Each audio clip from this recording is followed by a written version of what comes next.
Welcome back to our channel CMA Telugu. ఈరోజు మన topic వచ్చేసి శాలరీస్ హెడ్లో వాలంటరీ రిటైర్మెంట్ స్కీమ్. అంటే ఏమిటంటే వాలంటరీ రిటైర్మెంట్ స్కీమ్ ఏంటంటే ఎంప్లాయీ తనంతట తానే నాకు ఈ జాబ్ వద్దని చెప్పి రిటైర్ అవుతున్నాడు. అంటే వాడు రెసిగ్నేషన్ లెటర్ ఇవ్వచ్చు, ఏదైనా ఇవ్వచ్చు. తనంతట తాను నాకు ఈ జాబ్ వద్దని చెప్పి వాలంటరీగా రిటైర్ అవుతున్నాడు. దాన్ని వాలంటరీ రిటైర్మెంట్ అంట. సో అప్పుడు వాలంటరీగా రిటైర్ అయినప్పుడు మనకు వచ్చిన ఏదైనా కాంపన్సేషన్ కనుక మనకి కంపెనీ నుంచి ఎంప్లాయర్ నుంచి వస్తే దాన్ని compensation received for voluntary retirement అంటాం. సో మనం వాలంటరీగా రిటైర్ అయినప్పుడు మనకి ఏదైతే కాంపన్సేషన్ వస్తుందో దాన్ని compensation received at the time of voluntary retirement అంటాం. ఇది సెక్షన్ 10 క్లాస్ 10C. పెన్షన్కి అయితేనేమో section 10 sub clause 10A, retrenchment కాంపన్సేషన్కి అయితే section 10 sub clause 10B, voluntary రిటైర్మెంట్కి అయితే సెక్షన్ 10C వస్తుంది. So if an employee accepts retirement willing in lieu of compensation, then such retirement is known as voluntary retirement.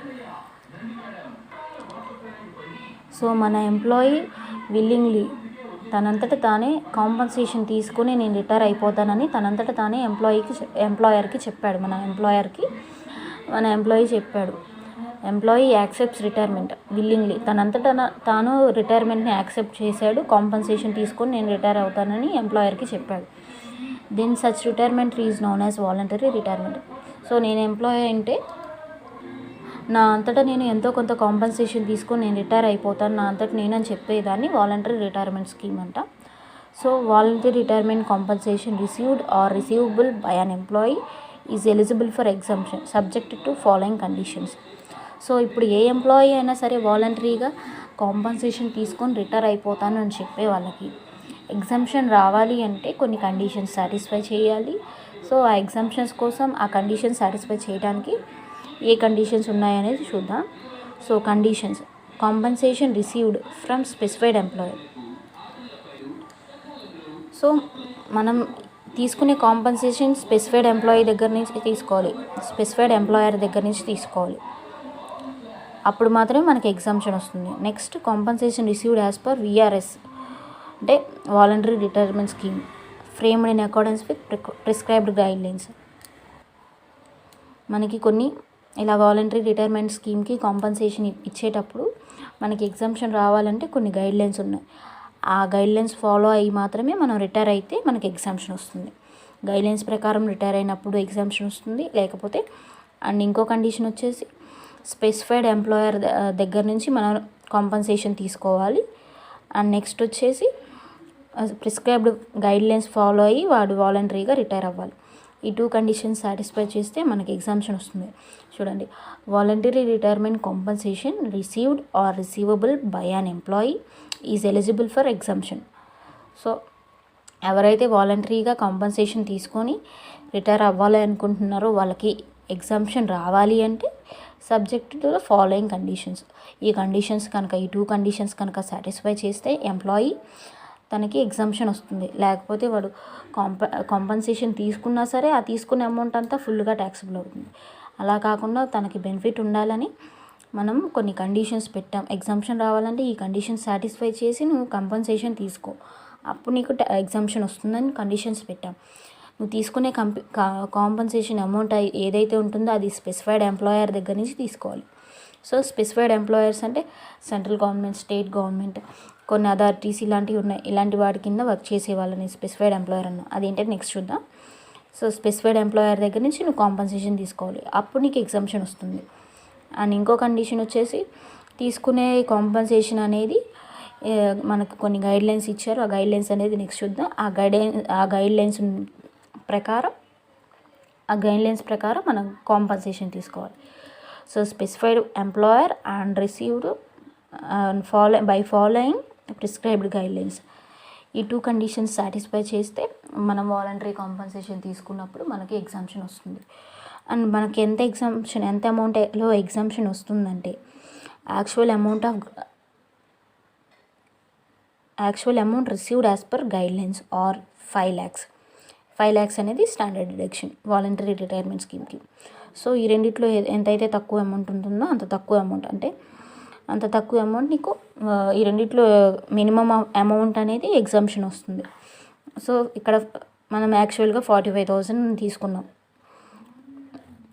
Guidelines ప్రకారం మనం యాక్చువల్గా compensation 45,000 తీసుకున్నాం. And statutory ఏమో 5 lakhs ఉంది. So మనకు మినిమం ఏంటంటే 45,000. సో మనకు 45,000 ఎగ్జామ్ట్ వస్తుంది. And nothing shall be taxable. ఇప్పుడు సపోజ్ మనం 45,000 కనుక మనకి వచ్చిందనుకోండి, మనం 5 lakhs ఎలా ఎగ్జామ్షన్ ఇస్తాం? మనకి రిసీవ్ చేసుకున్నది కాంపన్సేషన్ 45,000. సో మనం ఇచ్చే ఎగ్జామ్షన్ 45,000 అలా అనమాట. సో వాలంటరీ రిటైర్మెంట్ స్కీమ్ అంటే మనంతట మనం రిటైర్ అవ్వాలి, కానీ కొన్ని గైడ్లైన్స్ని ఫాలో అయ్యి రిటైర్ అవ్వాలి. అండ్ కొన్ని స్పెసిఫైడ్ గైడ్లైన్స్ని ఫాలో అయ్యి రిటైర్ అవ్వాలి. మనం కాంపన్సేషన్ స్పెసిఫైడ్ ఎంప్లాయర్ దగ్గర నుంచి తీసుకోవాలి. అప్పుడు మాత్రమే మనకి ఎగ్జామ్షన్ వస్తుంది. ఎంత ఎగ్జామ్షన్ వస్తుంది అంటే actual amount received as per guidelines or standard deduction of 5 lakhs. ఇది స్టాట్యుటరీ అమౌంట్. సో ఈ రెండిట్లో ఎంతైతే మినిమం అమౌంట్ వస్తుందో దాన్ని ఎగ్జామ్షన్ కింద తీసుకుంటాం. సో ఇప్పుడు మనం గైడ్లైన్స్ ఏమి ఉన్నాయి, ఇలా వాలంటరీ రిటైర్ అవ్వాలి అంటే మనకి ఏం గైడ్లైన్స్ ఉన్నాయి అనేది మనం నెక్స్ట్ చూద్దాం. సో గైడ్లైన్స్ మనకి ఏ సెక్షన్ అంటే రూల్, ఇది సెక్షన్ కాదు రూల్ అనమాట.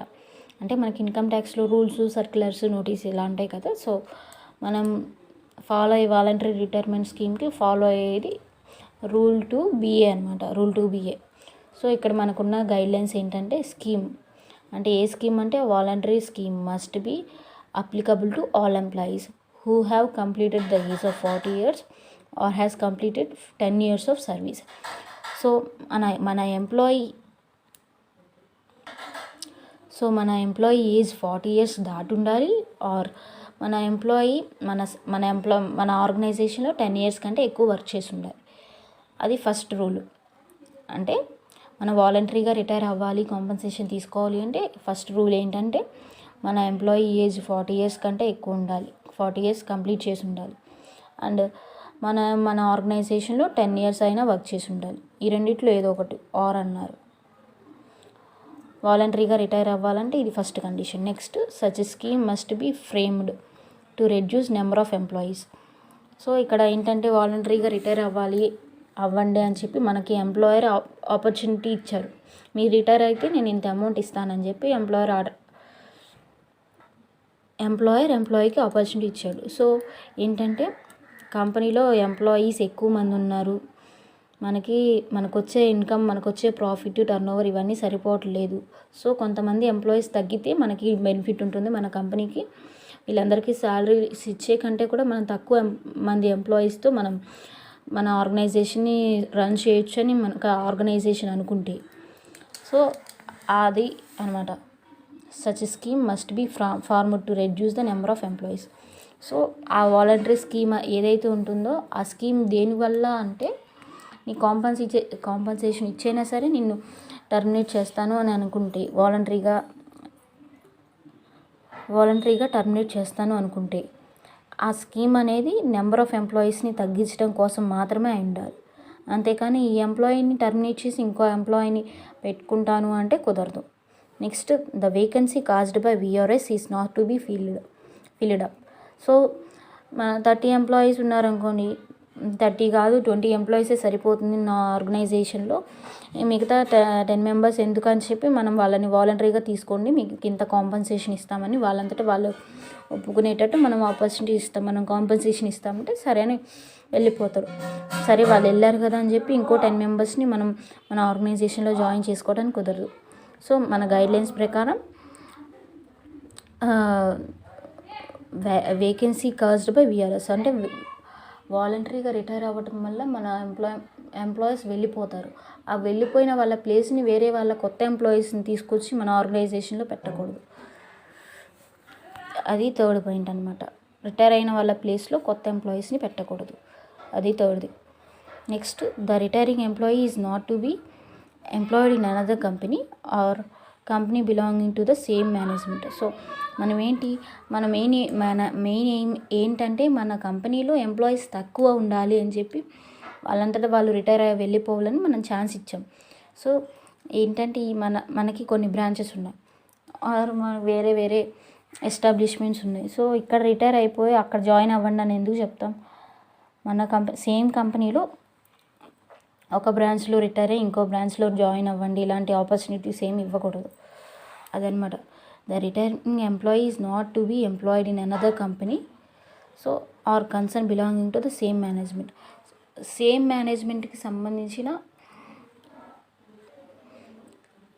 మేనేజ్మెంట్కి సంబంధించి వేరే కంపెనీలో కానీ వేరే కన్సర్న్లో కానీ జాయిన్ అవ్వకూడదు. సో మన కంపెనీకి బ్రాంచెస్ ఉంటాయి. ఇక్కడ హెడ్ ఆఫీస్లో వాలంటరీగా రిటైర్ అయ్యి మళ్ళీ బ్రాంచ్ ఆఫీస్లో జాయిన్ అవుతానంటే కుదరదు. సో రిటైర్ అయిపోయాడంటే తను వేరే ఆర్గనైజేషన్లో వేరే ఎక్కడ వెళ్ళి జాబ్ చేసుకోవాలి. అంతేకాని మన ఆర్గనైజేషన్లోనే వేరే బ్రాంచ్లో వర్క్ చేయకూడదు. అండ్ వాడు రిటైర్ అయిపోతే వేరే ఎంప్లాయీని సేమ్ వర్క్లో మనం ఎంప్లాయీ చేయకూడదు. అండ్ ఎంప్లాయీకి 40 years దాటి ఉండాలి. అండ్ లేకపోతే మన ఆర్గనైజేషన్లో 10 years కంటే ఎక్కువ వర్క్ చేసి ఉండాలి వాలంటరీగా రిటైర్ అవ్వాలంటే. అండ్ మన ఆర్గనైజేషన్ యొక్క మెయిన్ ఏమేంటంటే మన కంపెనీలో ఉన్న ఎంప్లాయీస్ నెంబర్ని తగ్గించాలి. సో మనకు అవసరం లేని ఎంప్లాయీస్ని పంపించేసేయాలి కొంత కాంపన్సేషన్ ఇచ్చి. సో వాళ్ళు కాంపన్సేషన్ తీసుకొని వెళ్ళిపోతారు. దాన్ని వాలంటరీ రిటైర్మెంట్ కాంపన్సేషన్ అంట. And next the amount of compensation does not exceed the amount equivalent to 3 months salary for each completed year of service. So ఏంటి పర్ ఇయర్కి 3 months శాలరీని మనం కాంపన్సేషన్గా ఇవ్వాలి. సో ఇప్పుడేంటి 5 years ఉన్నాను అనుకోండి, రిటైర్ అవ్వకుండానే కాంట్రాక్ట్ ఆఫ్ సర్వీస్ వచ్చి 5 years అనుకోండి, రిటైర్ అవ్వకుండానే మనం వెళ్ళిపోమని చెప్పడం వల్ల వాలంటరీగా వెళ్ళిపోమని చెప్పడం వల్ల ఇంకా 2 years బ్యాలెన్స్ ఉందనుకోండి, పర్ ఇయర్స్ వచ్చేసి 3 months శాలరీ ఇవ్వాలి. సో ఏంటంటే 2 yearsకి వచ్చేసి 6 months శాలరీ, 4 yearsకి వచ్చేసి 4 3s 12 months శాలరీ ఇవ్వాలి. మనం ఇచ్చే కాంపన్సేషన్ అమౌంట్ ఏదైతే ఉంటుందో అది shall not exceeds 3 months salary for each completed year of service. So ఏంటంటే ఒక్కొక్క ఇయర్కి 3 months శాలరీ. సో ఒకవేళ 2 years ఉన్నాడు అనుకోండి, 2 3s 6 months శాలరీ,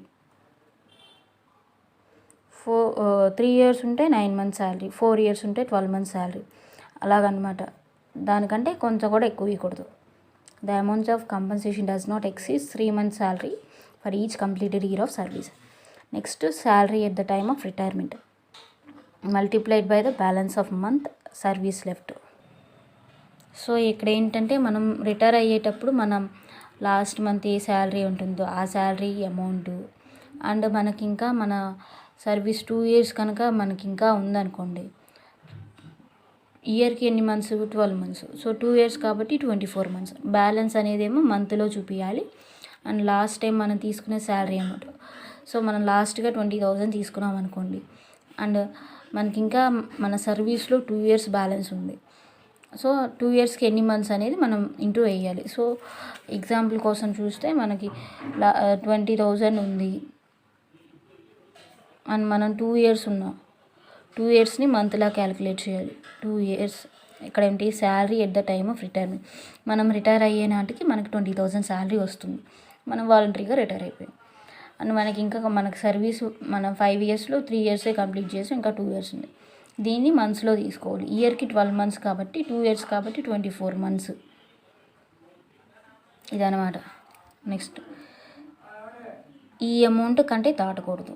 మనం ఏదైతే కాంపన్సేషన్ ఇస్తామో దాన్ని 20,000 ఇంటూ 24 months క్యాలిక్యులేట్ చేస్తే ఎంతైతే వస్తుందో ఆ అమౌంట్ అనేది మనం కాంపన్సేషన్ ఇచ్చే అమౌంట్ దాటకూడదు. ఈ అమౌంట్ కంటే దాటకూడదు. సో ఇక్కడ ఏం చెప్తున్నారు, 3 months శాలరీ దాటకూడదు. 1 year కంటే కాంపన్సేషన్ 3 months కంటే ఎక్కువ ఉండకూడదు. 1 yearకి 3 months శాలరీ కంటే ఉండకూడదు. అంటే పర్ ఇయర్ 20,000 వచ్చింది అనుకోండి, 3 months శాలరీ అంటే 20,000 ఇంటూ 3 months. సో వాడి సర్వీస్ కనుక 2 years ఉందనుకోండి, 6 months వస్తుందన్నమాట. అప్పుడు 20,000 ఇంటూ 6 ఇవ్వాలి. అది ఆ అమౌంట్ దాటకూడదు. అండ్ నెక్స్ట్ వచ్చేసి ఇక్కడ శాలరీ ఏంటంటే శాలరీ డెఫినేషన్ వచ్చేసి ఇక్కడ నోటు, ఇక్కడ basic plus DNS allowance relating to retirement benefit plus commission as a percentage of turnover last run. ఇక్కడ వాలంటరీ రిటైర్మెంట్లో శాలరీ డెఫినేషన్ అనేది సపరేట్గా క్యాలిక్యులేట్ చేసేటప్పుడు ఏమేమి తీసుకుంటామంటే శాలరీలో basic salary plus DNS allowance. ఇక్కడ ఏ డిఎన్ఎస్ అలవెన్స్ తీసుకుంటామంటే relating to retirement benefit. Next commission ఏం తీసుకుంటామంటే as a percentage of turnover మీద వచ్చిన పర్సంటేజ్ మాత్రమే తీసుకుంటాం. లాస్ట్ రాన్ అంటే మనం రిటైర్ అయ్యే నాటికి లాస్ట్గా ఎంత శాలరీ, ఎంత డిఎన్ఎస్ అలవెన్స్, ఎంత కమిషన్ తీసుకుంటున్నామో వాటిని తీసుకుంటాం ఇక్కడ శాలరీ డెఫినేషన్లో. సో అది వాలంటరీ రిటైర్మెంట్ అంటే మనంతటా మనం కాంపన్సేషన్ తీసుకొని రిటైర్ అయిపోవటం. అండ్ నెక్స్ట్ మనం వాలంటరీ రిటైర్మెంట్ తీసుకోవాలంటే మనం తీసుకున్నప్పుడు ఏ ట్యాక్స్ పెట్టకుండా మనకి ఎగ్జామ్షన్ రావాలి అంటే మనకి 2 కండిషన్స్ సాటిస్ఫై చేయాలి. ఎగ్జామ్షన్స్ రావాలి అంటే ఏ 2 కండిషన్స్ అంటే కాంపన్సేషన్ అనేది స్పెసిఫైడ్ ఎంప్లాయర్ దగ్గర నుంచి తీసుకోవాలి, అండ్ కాంపన్సేషన్ అనేది ప్రిస్క్రైబ్డ్ గైడ్లైన్స్ని ఫాలో అయ్యి తీసుకోవాలి. అండ్ నెక్స్ట్ వచ్చేసి మనకి ఎగ్జామ్షన్ ఏది వస్తుందంటే actual compensation received or 5 lakhs whichever is lower will be exemption అనమాట. సో మనకు టోటల్గా వచ్చిన కాంపన్సేషన్ అమౌంట్లోంచి మనకు వచ్చిన ఎగ్జామ్షన్ తీసేస్తే taxable value of voluntary retirement compensation వస్తుంది. అండ్ బ్రీఫ్గా చెప్పాలంటే గైడ్లైన్స్ మన ఎంప్లాయీ 40 years ఏజ్ దాటి ఉండాలి, అండ్ మన ఎంప్లాయీకి మన ఆర్గనైజేషన్లో 10 years అయినా వర్క్ చేసి ఉండాలి వాలంటరీగా రిటైర్ అవ్వాలి అంటే. అండ్ నెక్స్ట్ మళ్ళీ వాలంటరీ స్కీమ్ అనేది దేనికోసం అంటే మన కంపెనీలో ఎంప్లాయీస్ ఉన్న నెంబర్ ఆఫ్ ఎంప్లాయీస్ని తగ్గించడం కోసం అనమాట. నెక్స్ట్ మన ఎంప్లాయీ రిటైర్ అయితే తన ప్లేస్ని వేరే కొత్త ఎంప్లాయీ ఫిల్ అవ్వకూడదు. And next retiring employee is not to be employed in another company or concern of the same management. So మన ఆర్గనైజేషన్కి సంబంధించి ఆర్ మన హెడ్ ఆఫీస్ వదిలి బ్రాంచ్ ఆఫీస్లో జాయిన్ అవటం ఇలాంటివి ఏవి చేయకూడదు. అంటే మనకు సంబంధించిన ఏ ఆర్గనైజేషన్లో ఇంకా ఎంప్లాయీ వర్క్ చేయకూడదు. ఒకసారి రిటైర్ అయ్యాడంటే వెళ్ళిపోవడమే, అంతేగాని మన సేమ్ మేనేజ్మెంట్కి సంబంధించి వేరే బ్రాంచ్లో జాయిన్ అవ్వటం ఆర్ హెడ్ ఆఫీస్ నుంచి బ్రాంచ్ ఆఫీస్ ఆర్ ఇలా holding company to subsidy company ఇలా షిఫ్ట్ అవుతాను, ఇక్కడ రిటైర్ అయ్యి వాలంటరీగా అక్కడ జాయిన్ అవుతానంటే కుదరదు. ఈ స్పెసిఫైడ్ గైడ్లైన్స్ని ఫాలో అయితే మాత్రమే మనకి ఎగ్జామ్షన్ వస్తుంది. ఇది కండిషన్ కదా. స్పెసిఫైడ్ కండిషన్స్ ఈ కండిషన్స్ 2 కండిషన్స్లో ఈ గైడ్లైన్స్ ఫాలో అవ్వాలి. ఇంకా స్పెసిఫైడ్ ఎంప్లాయర్ దగ్గర నుంచి మనం కాంపన్సేషన్ తీసుకోవాలి, అప్పుడే మనకి ఎగ్జామ్షన్ వస్తుంది. ఎగ్జామ్షన్ ఎంత వస్తుందంటే actual amount of compensation received or 5 lakhs whichever is lower అనేది మనకి ఎగ్జామ్షన్ వస్తుంది. So total voluntary compensation received minus exemption తీసేస్తే taxable value of retirement compensation వస్తుంది. సో ఇక్కడ కాంపన్సేషన్ అనేది 3 months శాలరీ కంటే ఎక్కువ ఉండకూడదు. కాంపన్సేషన్ తీసుకునే అమౌంట్ అనేది 3 months శాలరీ కంటే ఉండకూడదు. పర్ ఇయర్ చూడాలి. ఇక్కడ 3 months శాలరీ అనేది ఒకవేళ 2 years అనుకోండి 6 months వస్తుంది. కాంపన్సేషన్ అమౌంట్ అనేది 3 months శాలరీ అనేది 3 months శాలరీ ఉండాలి. And next salary at the time of retirement. మనం రిటైర్మెంట్ అయితే మనం రిటైర్ అయిన నాటికి మనకి ఎంత శాలరీ వస్తుంది అది ఇంటూ మనకి ఇంకా మన సర్వీస్లో ఇంకా ఎన్ని నెలలు బాకీ ఉన్నాయి అవి చేస్తే వచ్చే అమౌంట్ దాటకూడదు మన కాంపన్సేషన్ అమౌంట్. అది ఈ 2 కండిషన్స్ మన కాంపన్సేషన్ గురించి. అండ్ నెక్స్ట్ ఇక్కడ వాలంటరీ రిటైర్మెంట్లో శాలరీని ఎలా క్యాలిక్యులేట్ చేస్తారు అంటే basic salary plus DRS allowance plus commission as a percentage of turnover last drawn. And this is the topic relating to voluntary retirement scheme. So ఇది section 10 clause 10C. So వాలంటరీగా retire అయినప్పుడు మనకి exemption రావాలంటే 2 conditions ఉన్నాయి. ఆ 2 conditions follow అవ్వాలి. And ఇంకా మనకు వచ్చే ఎగ్జామ్షన్ వచ్చేసి 5 lakhs or actual amount of compensation received. ఈ రెండిట్లోంచి మినిమం అమౌంట్ అనమాట. అండ్ ఇవి స్పెసిఫైడ్ గైడ్లైన్స్. నెక్స్ట్ వచ్చేసి స్పెసిఫైడ్ ఎంప్లాయర్ అంటే ఏంటని చూద్దాం. సో స్పెసిఫైడ్ ఎంప్లాయర్ అంటే ఇప్పుడు మనం సపోజ్ సో మన ఆర్గనైజేషన్ అనేది కానీ లేకపోతే మన కంపెనీ ఆర్ మన ఆర్గనైజేషన్ ఎనీ అథారిటీ అంటే మన company or organization established under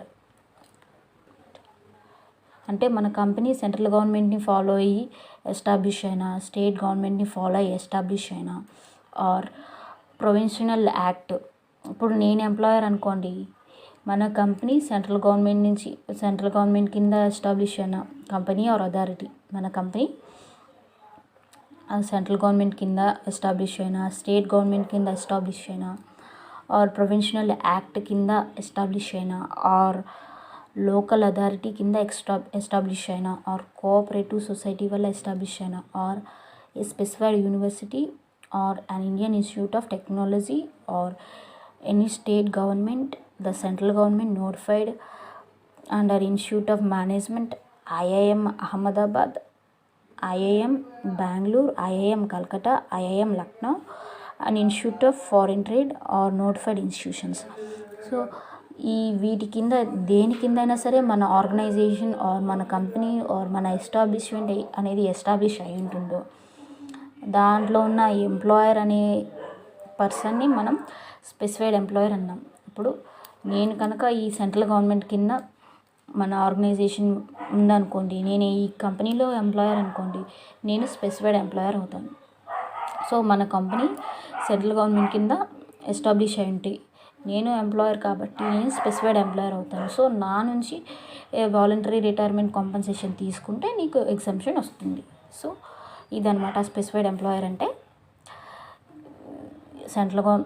ఈ అథారిటీస్ కింద మనం ఎస్టాబ్లిష్ అయి ఉండాలి.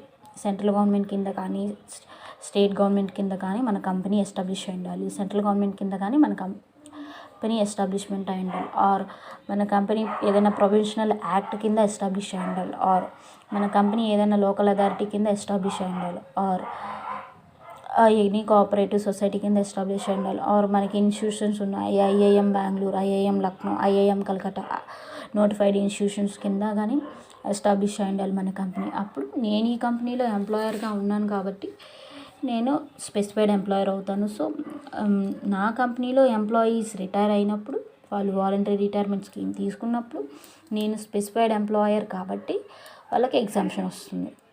ఇది స్పెసిఫైడ్ ఎంప్లాయర్ అంటే. ఇక్కడ ట్యాక్స్ పాయింట్ ఏంటంటే voluntary retirement compensation received from firm, individual, AOP etcetera is fully taxable in the hands of employee. ఇక్కడ స్పెసిఫైడ్ ఎంప్లాయర్ ఎవరు అంటే కంపెనీస్ ఉండొచ్చు ఆర్ ఎనీ అథారిటీ ఎస్టాబ్లిష్డ్ ఉండొచ్చు. అంటే ఎనీ అథారిటీ అయి ఉండొచ్చు. అంటే కంపెనీ కాకుండా ఆర్ ఎనీ ఆర్గనైజేషన్ కాకుండా మామూలుగా ఇండివిజువల్ ఏఓపి అయి ఉంటే కనుక, మన ఆర్గనైజేషన్ ఫామ్ నడుపుతుంది అనుకోండి, ఆర్ ఇండివిజువల్ మామూలు పర్సన్ నడుపుతున్నాడు, లేకపోతే ఏఓపి కింద ఉంది, అప్పుడు మన ఎంప్లాయీ కాంపెన్సేషన్ కనుక తీసుకుంటే నా దగ్గర నుంచి fully taxable in the hands of employee. అలా కాకుండా నేను స్పెసిఫైడ్ ఎంప్లాయర్ అయింటే నా దగ్గర నుంచి కాంపెన్సేషన్ తీసుకుంటే నీకు ఎగ్జంప్షన్ వస్తుంది. అలా కాకుండా నేను మామూలు ఫామ్ నడుపుతున్నాను, ఆర్ నేను మామూలు ఇండివిజువల్ని, ఆర్ నేను మామూలు ఏఓపిని, అప్పుడు నా కింద ఉన్న ఎంప్లాయీస్ రిటైర్ అయినప్పుడు వాళ్ళు కాంపెన్సేషన్ తీసుకున్నా సరే వాళ్ళు ఫుల్గా ట్యాక్స్ పే చేయాలి in the hands of employee. So వాళ్ళకి ఏం ఎగ్జంప్షన్ రాదు. And this is the topic relating to voluntary retirement compensation. So ఇది స్పెసిఫైడ్ ఎంప్లాయర్ దగ్గర నుంచి తీసుకోవాలి అండ్ ఇంకా ప్రిస్క్రైబ్డ్ గైడ్లైన్స్ ఫాలో అయ్యి తీసుకోవాలి ఈ వాలంటరీ కాంపెన్సేషన్ అనేది. Otherwise fully taxable. అండ్ వచ్చే ఎగ్జంప్షన్ వచ్చేసి 5 lakhs ఉంటుంది standard deduction or actual amount of compensation received. ఈ రెండిట్లోంచి మినిమం అమౌంట్ ఏదైతే ఉంటుందో అది కాంపెన్సేషన్గా వస్తుంది. సో ఇది the topic. So this is the topic relating to voluntary retirement compensation. Next thanks for watching. And next క్లాస్లో రిమైనింగ్ టాపిక్స్ చూద్దాం. Please like, share, subscribe to my channel CMA Telugu.